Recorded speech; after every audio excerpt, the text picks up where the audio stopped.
Hi everyone, and welcome back to the Town of Light. This will hopefully be the final for this game. And I am mentally prepared. Not really, but we're gonna just go for it. We gotta find our friend who will most likely be found buried in this graveyard. Because she died of tuberculosis. Why are these all unmarked?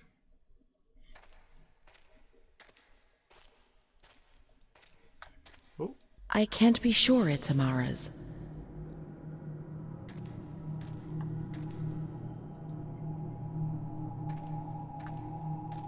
These crosses are nameless. How will we ever know who is buried here? Yeah, I just said that. There are no names here.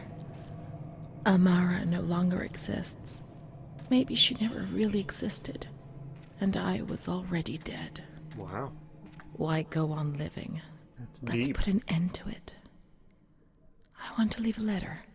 I want to apologize for the suffering I have caused. Well, I don't really want to be involved in that. How will I ever get through? Uh-oh, maybe I won't get through. Dang it. They fooled me! I always wanted to stop doing the things I used to do, but I just did it again and again. Oh, there's the thing. That's a long I walk. kept on making mistakes, destroying my life and that of the people close to me. Haha! They're picking tomatoes.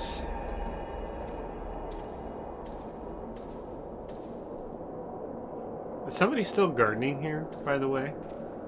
Because it looks like somebody is still gardening here. My soul was rotting in a state of sin. My life has been one long mistake. Wow. I'm so ashamed of what I've done. Feel bad because I'm sure that was kind I of a lost common. control and couldn't stop myself. A victim of rage and lust. I'm sure that was kind of common, what this character's going through back in the day, because they didn't get help. Most obscene desires. Got shamed for having regular thoughts. Mom, don't come and fetch me. I beg you. I deserve to be in this place. It's my only chance. Yeah, very self-degrading. But I'm not brave enough to keep on living. Huh. Not like this. It's disappointing. You know, I'm not really sure what else to say. She shouldn't be. She shouldn't be put in a position like this. Which wears me down every accursed day. Yeah. No help. Not with this anxiety which transforms everything into fear. Just put them all in a cage. Not like this. Forget them. Be a shame if society had to deal with them. But I'll never change, Mom. Never. Let me die, but don't suffer for me. Forget me quickly, but maybe you've forgotten about me already. Like everyone else, I thank the Lord. Yeah, your mom didn't forget about you. It's just the bastards here didn't give you your fucking letters. Because they didn't treat you like a human being. Treated you like an animal that needed to be put in a cage. You know? Now I have no idea where to go, though. I can't. What?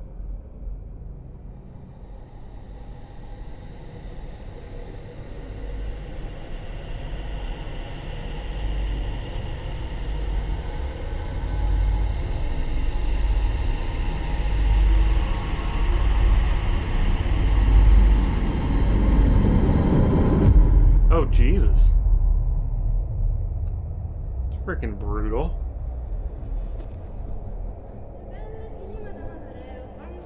And I did not grab scissors.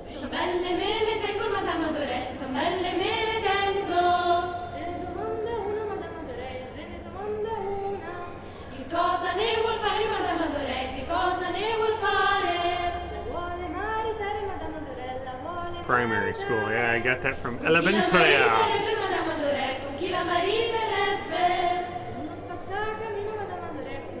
I have no idea what they're saying. It sounds very nice. Hey,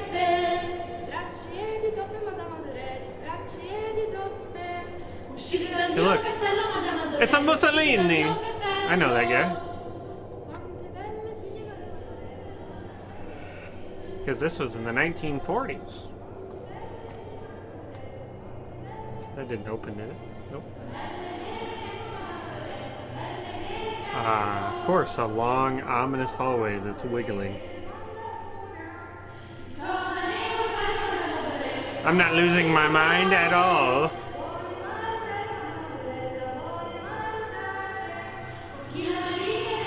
How long do you think I have to walk down this hallway before I have to, like, turn around or something?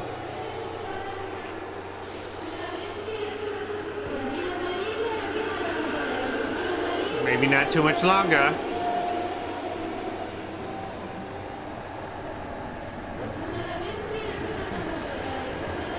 Something sneaking up behind me because the music's getting ominous. It's getting intense. Oh. We turned it into a prison. Oh, don't touch me with your wiggly arms. Nobody, no wiggly arms touch me, okay? Keep your wiggly fingers on your wiggly hands to your wiggly selves. Gross. Ugh. Wash your hands. Uh-oh. I'm speeding up. Okay. Nobody touch me. Nobody touch me. Nope.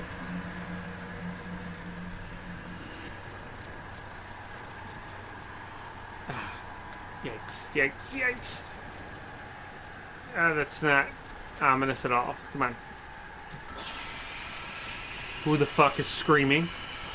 Oh, shit. Sprint. Sprint. Can we sprint? Is there a sprint button? Take a... Come on. Come on. I have no idea. Is something chasing me, or... Yikes. There's too many corners. Way too many corners. Me no likey. Me no likey the paper on the walls either. Gross design. Oh. Yeah. Mm-hmm. It's getting worse. Oh, the paper's starting to bleed. If we just keep running in a random direction, eventually we will get to where we need to go. Ha! Did I find it? This looks like an area I need to go to. The lighting has changed. Oh boy. That's not creep. That's not creep. That's not creepy. Ah, fuck! Something's screaming again. Stop screaming. Stop it. Stop. No. Somebody clean those off the wall. Who's marking up the walls, huh? This is nice, expensive wallpaper. Nobody touch me. Yep. Nope. It's getting dark. It's getting dark. Oh, it's getting real dark. Ah! Ah! Shit. Is there a flashlight? I thought I had a flashlight. F. Uh-oh.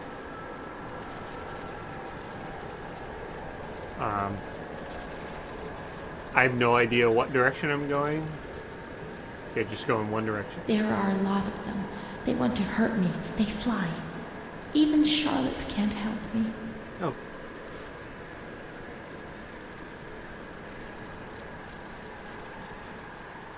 One out of 17. 1 out of 17 what? God, Jesus. What flies? flippity fluda. I don't know what that's supposed to mean, but am I supposed to like touch the drawings? I think grabbing 17 of these is going to take a long time. Mr. Onofrio is very kind and helps us. If he's not here, I have good reason to be afraid. Yeah, this is going to take forever. Renee's kind to Don Gino, but he always frightens me. A cat goes into my mouth and eats me from inside. At least you can't see what's happening. Wow, okay. I do a lot of bad things. I don't tell anyone, but Mom knows just the same. We learned... Oh, they turn the colors. Haha! I've figured out the system. I know all things now. A blackbird's eating my head. That's why it hurts so much. Yeah, I can see that being the case, I guess. But what if it was a red bird? Would it hurt less? Or a bluebird? My baby Charlotte is so beautiful, and she's so good. But Renee isn't. When I was little, I never used to sleep. Poor Mom. Poor Mom. Because gross old men were visiting you in the night, huh? Don't wanna Mr. sleep either. Onofrio is so nice. I'm bad because I'm not kind. I don't like this Mr. Anofo. Mom always has to work because it's so cold in winter. What? Why does that have anything to do with your mother working a lot? Mr. Onofrio helps Mom. How would we manage if he didn't? I don't know if he's helping. Looks like he's getting a little something something whether she likes it or not. And then goes and visits you. And I think your mom is working the streets, and Mr. Anofo is a pimp. And he takes advantage of you and your mother because you're poor. Whoa, what was that? Oh my god. Oh my god. Oh! What? I'm frozen in fear. Oh my goodness. Am I supposed to move? Oh man. Okay, I'm going for it. What's happened? Yeah, what happened? What is this place? Maybe I'm dead. I can't see any light. Maybe I am dead. I can't get up. What's going on? What's happening to me? There's no one here, but these noises. God, my head is killing me. I can't keep my eyes open.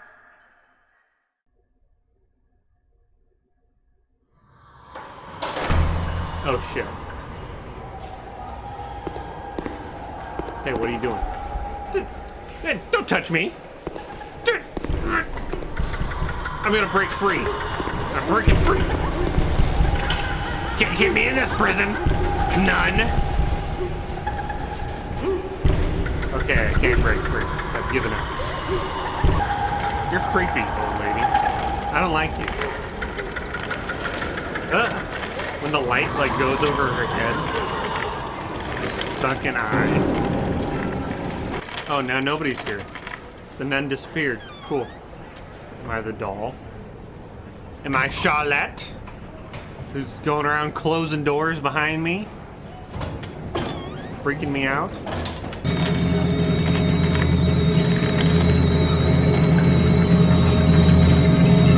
Goodbye, cruel world. Let the light consume me. I am free. I am the Matrix. Choose the red pill or the blue pill. Oh, never mind. I'm back. May 4th, 1942. The patient had previously expressed suicidal feelings, but never acted on them. Yesterday, she injured herself badly, stabbing herself in the stomach with sharp, pointed scissors. Sedated, restrained, and transferred to an isolation cell. May 10th, transferred to the agitated ward for observation. Isolation, insulin, and shock therapy. September 25th, positive response to treatment. She replies to questions and remembers what happened, but doesn't want to give explanations. She claims to have memory lapses, entire days about which she remembers nothing. She appears to be anxious and seeks reassurance. She fears she has done monstrous things in the blank periods for which she has no memory. Well, you know, shock therapy was definitely doing her some good, huh? Instead of, like psychotherapy or some nice safe doses of medication. Like, nah. Just dose him up with electricity right to the skull. The reel is missing. Nobody laughs in here. I mean, really laughs. Not those crazy fools who laugh because people say they're mad. I don't know why they laugh out loud. They say I'm mad too, but I never feel like laughing. People used to laugh at me, but they were right, you know? You can't always cry and people laugh when they're afraid, don't they?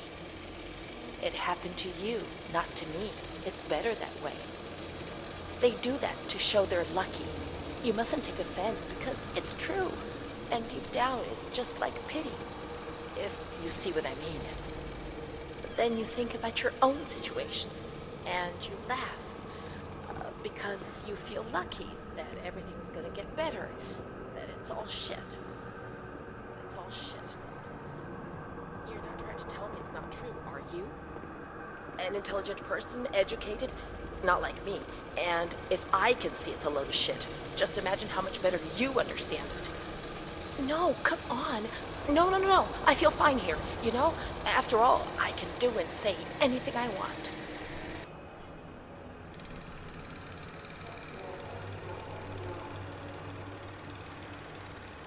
Nobody sneak up on me.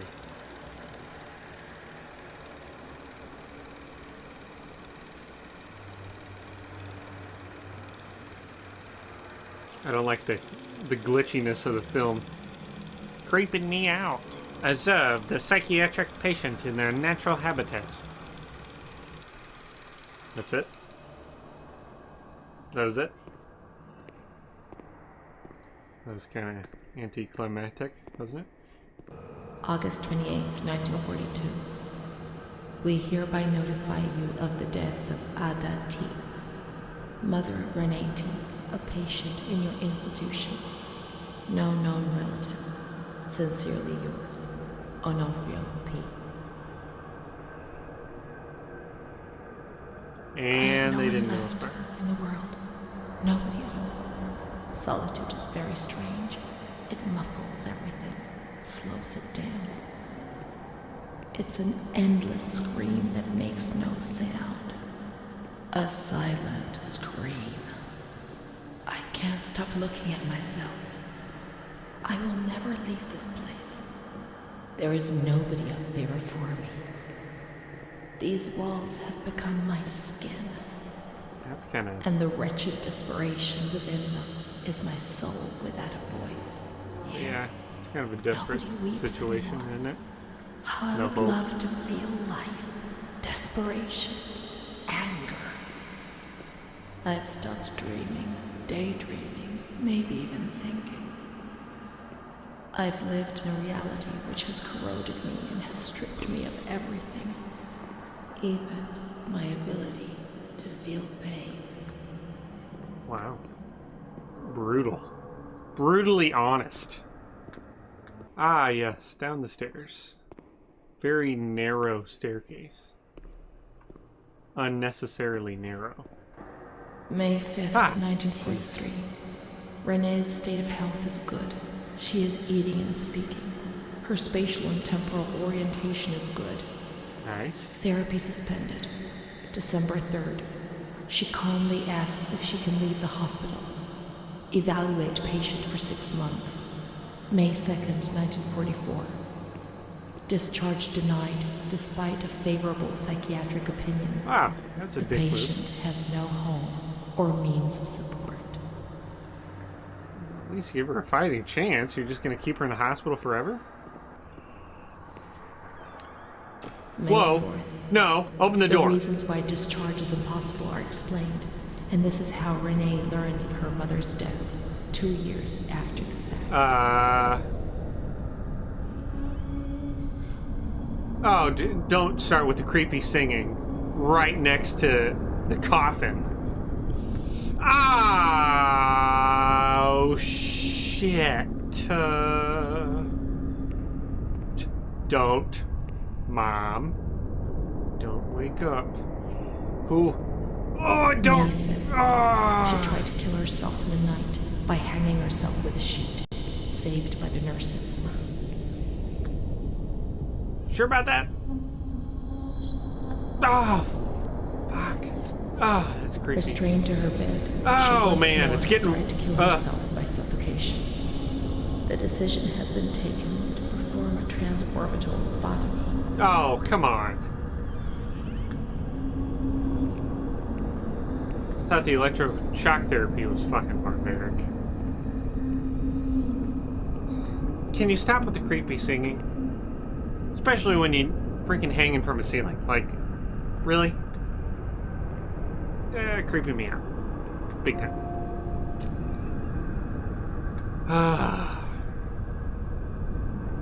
Stress levels through the roof. Easy treatment. Like, if they can't think and have no personality and they're just walking zombies, then we've cured them. Like, yeah, well, kind of same opinion. Like, you can't have a heart attack if you're dead. We've cured all heart attacks. Like, yeah, but is death better than a heart attack? You know, or is this better than what people are going through? You know what I mean? They can't think. They're not people anymore.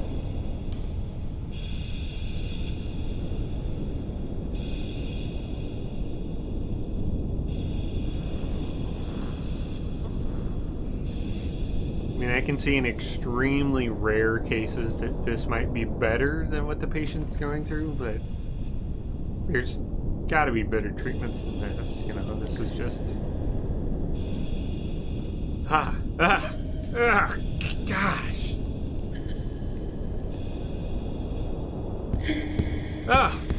Stop.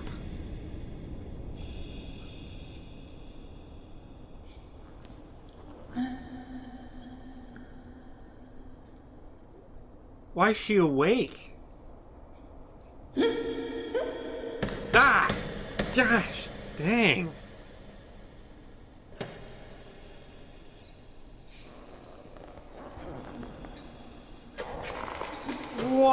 Whoa there, champ. Why am I watching this?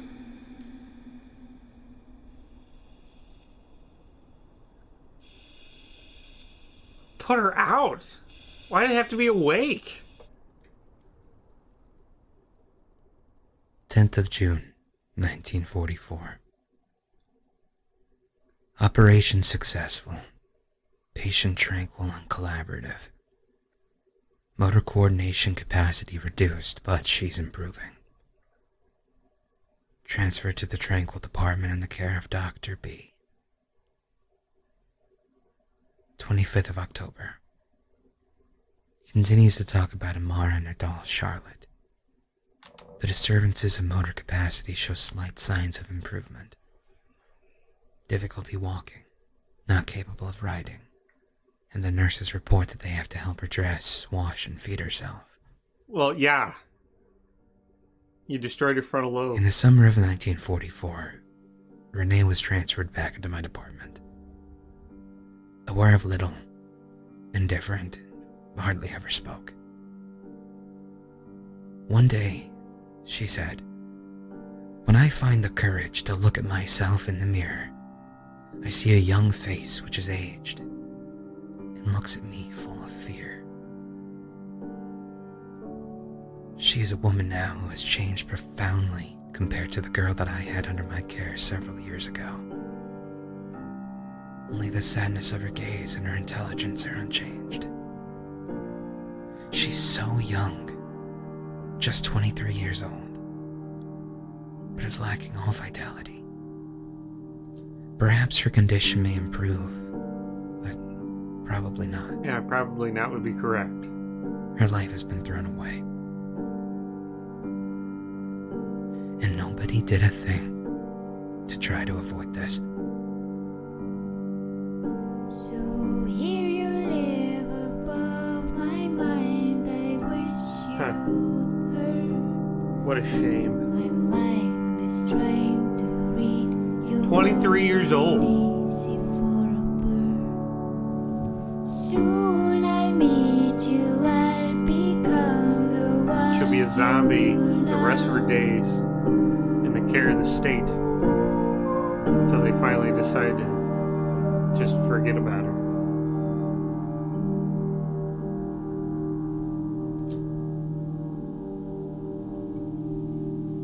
We're growing, so we'll have claws while looking for ourselves.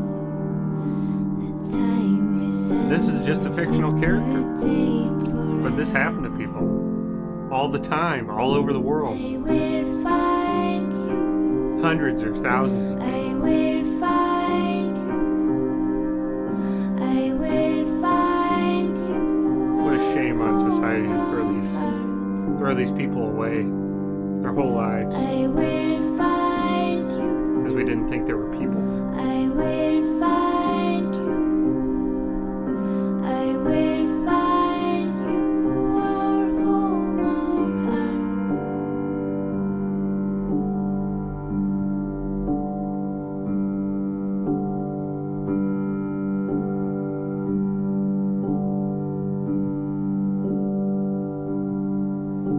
I need a face to wear, a skin so soft to dress. Let me try you on, I'll do it gently. Don't be scared, don't fly away, our hope will soon.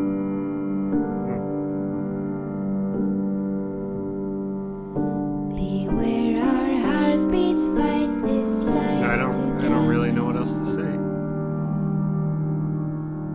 other than what a goddamn shame. What a black mark on society. A dark time in history. It should not be forgotten so that we don't repeat it.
Thanks for making it.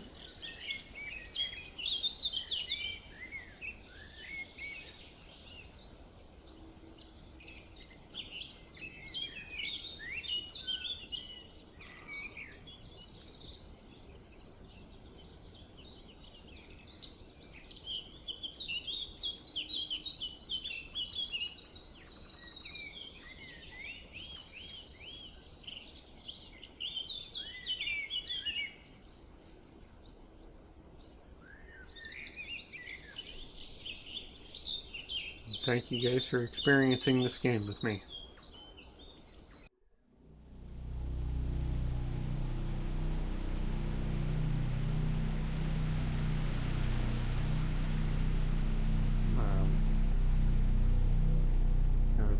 That's all I got.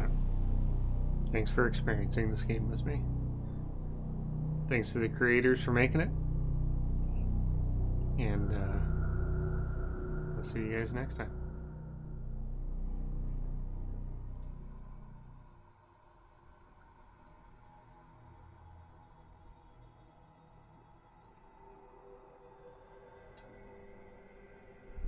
My name is Renee. They told me that I have to write this diary, but I don't feel like it. It's not true that I feel better when I write. Actually, it's worse.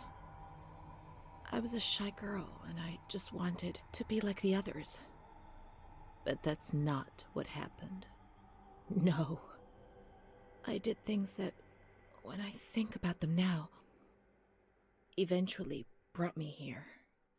Everything started with that damned light. It happened for the first time when I was still a little girl. I was 6 or 7.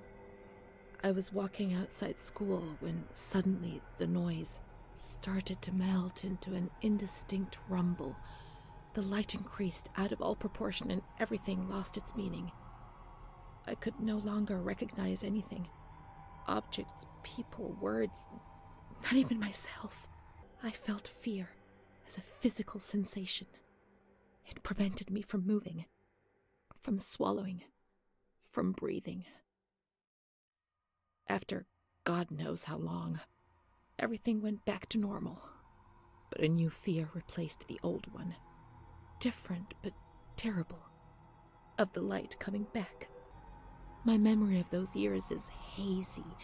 Between the age of about 7 and 10, my memories are disconnected, and I couldn't say how many times and how frequently the light used to come. My mother gave me a doll around that time. Charlotte. Thinking back to it makes me want to laugh. But at the beginning, I remembered that I was afraid of her. I thought she wanted to harm me, to kill me and take my place. But when the light came, she would stay beside me, and her presence did not disturb me. I was able to talk to her, and so she became my best friend. At least until I was in grade 2, when everything changed. She didn't laugh at me, and if I had to say something to my mother, I asked her to say it.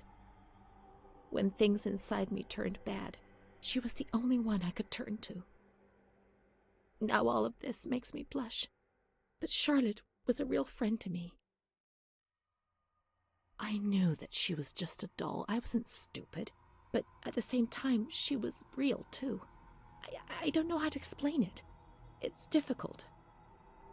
My mother would cuddle her and tell her things. I guess she was trying to communicate with me, but back then I was too afraid to understand it. I remember a recurring dream from that time.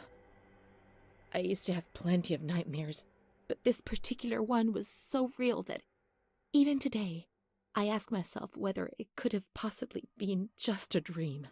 I was in bed, enveloped by the warmth of the blanket, in the dark, about to succumb to sleep, when I heard the bedroom door open.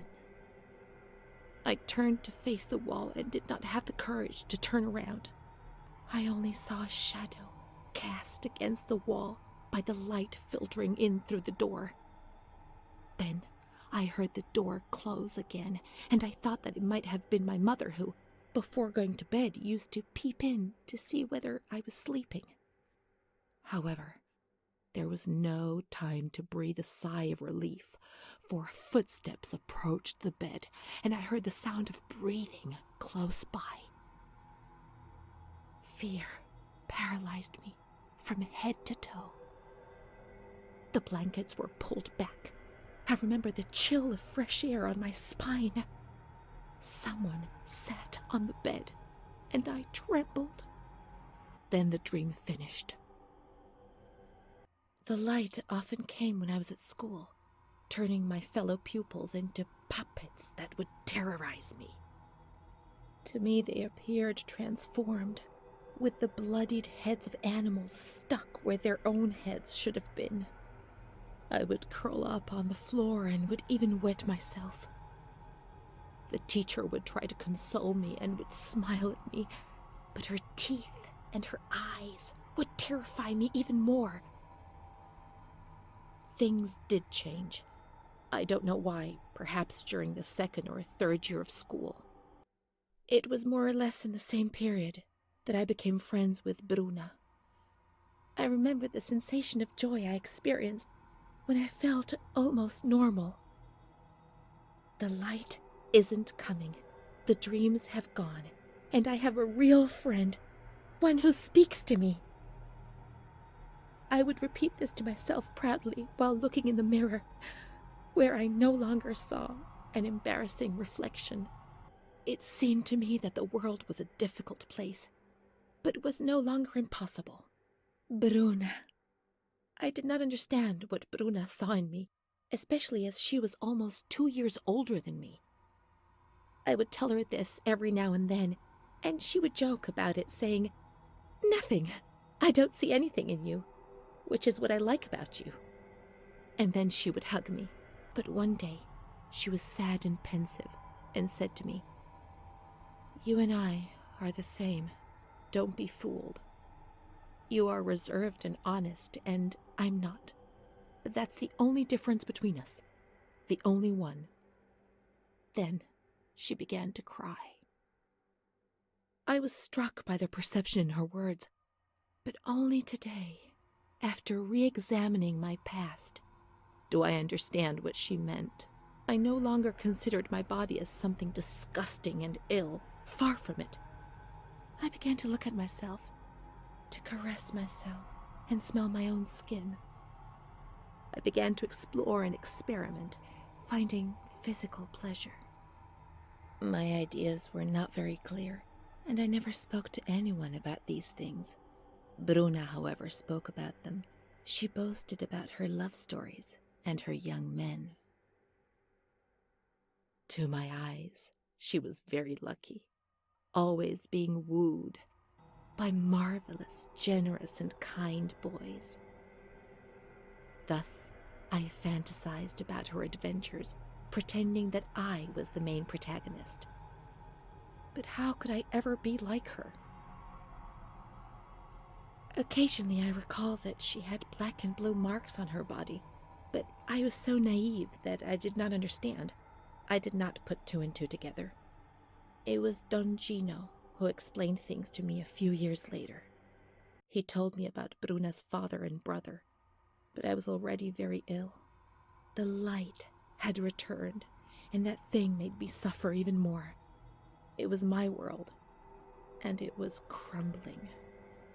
When I spoke to Bruna about it, she turned her head away and was silent for a long time. Prince Charming doesn't exist, Renee. At least not for us. I was 14 years old. I didn't think it was possible for a boy to look at me and desire me. When he asked me if I wanted to go for a walk, I didn't say anything. I didn't even have the courage to look at him. Things improved for a number of years, then suddenly everything came crashing down. One evening I came home drunk, and the following morning a terrible crisis overcame me all of a sudden. What had I done? I was terrified. I thought I'd lost my sight. The light burned my eyes from inside. The memories of the previous day emerged in bursts, images, flashes, which unleashed something monstrous inside me. Repetition of words was no longer sufficient. Now there was a voice in my head which repeated them louder than I did, and they were words of accusation and blame. So I covered my ears and shouted and hit my head against the wall and threw up. I remember the doctor, the wall filthy with blood and vomit. My mother wasn't looking at me. Bruna was crying but trying to hide it. Charlotte was beside me. I never told anyone what had happened. He came to visit me, but I refused to see him. I became agitated. I think he liked me, even though things turned out badly. In that period, I began to suffer from memory loss.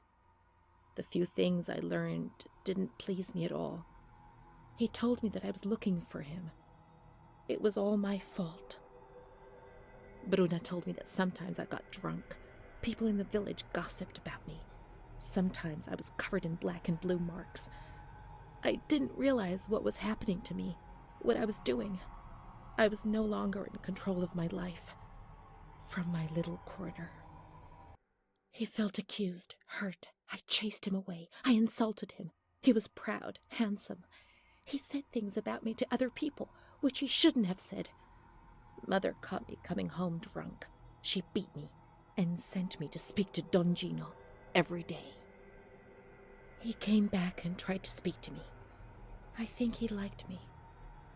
Sometimes I sent him packing and I started shouting at him. But other times I embraced him. I held him tight and loved him. But he couldn't bind himself to me. I was 16 and ill. I had no future. I didn't get out of bed for weeks. Then I did things I was ashamed of. I slept with men. The guilt tore at my soul. And the light came back to torture me. I invented stories to justify my actions. I couldn't bear my own weight. Mom found out about it. Her voice split my head. I pushed her away because I was afraid of dying, and I shouted to the whole world what was happening to me and that I didn't understand. The police arrived and they carted me away.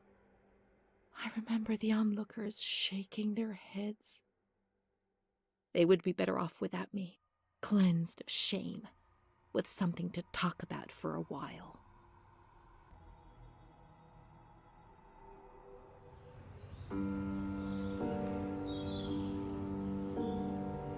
My name is Renee. I was a shy girl and I just wanted to be like the others. But that's not what happened.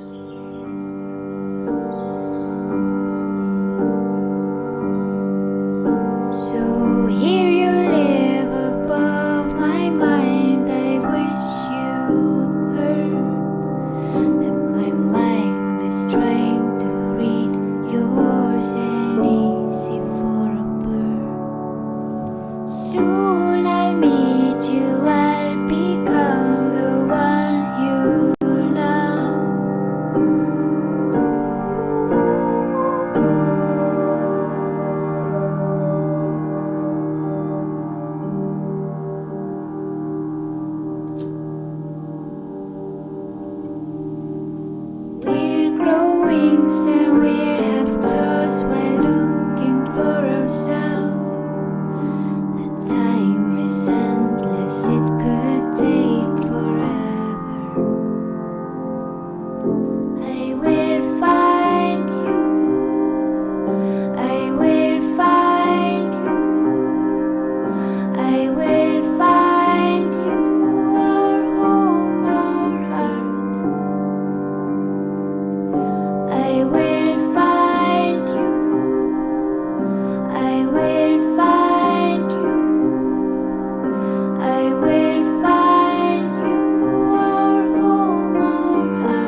needs fire.